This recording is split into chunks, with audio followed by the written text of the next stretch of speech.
दुई थर अर्थनैतिक अवरोध सेटा 10 एनएच तारपरे प्रतिकात्मक आंदोलन तारपरे आज आम संबलपुर बंद आमर इतिहास रे आम बोधे प्रथम थर लगे संबलपुर शहर बंदर गोटे आह्वान देलु तथापि सरकार विचलित है भाया नहीं लगबार गोटे जिला के किछिटा देदेवे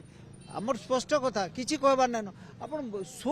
एबे आउ केते चाषी बंद टोकन आसिनी मोर हिसाब एचएनबी 8000 नु 10000 टोकन बाकी अछि कारण इथर 4000 चाषी एक्स्ट्रा करछन से माने आज कोन कार्यक्रम अछि आपण मते वर्तमान पहुंची सालेनी लखुटे चक्करे इतार पर काम करबो आमे एक बार स्पष्ट ये अच्छे दुकान बाजार तो आम अनुरोध करछू तांकर सहयोग कामना करछू बाध्यता आम कहा बाध्य नहीं करी तो आमर द्वितीय कथा होचे जे ऑफिस पत्र जेटा अच्छे सरकारी ऑफिस बेसरकारी ऑफिस सेटाके निश्चित भाव बंद करा जिबा आउ तार परे आमे हाँ शिक्षा अनुष्ठान को भी अनुरोध करछू सो मोटो बहुत शिक्षा अनुष्ठान आमको कहले नहीं नहीं आपन कज ठीक अच्छे आम सहयोग करमु समर्थन करमु या परे कोन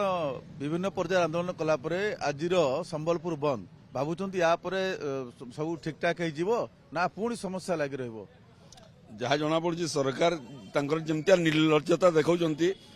गोटे यही पर्याय ठीक है मत जना पड़ूना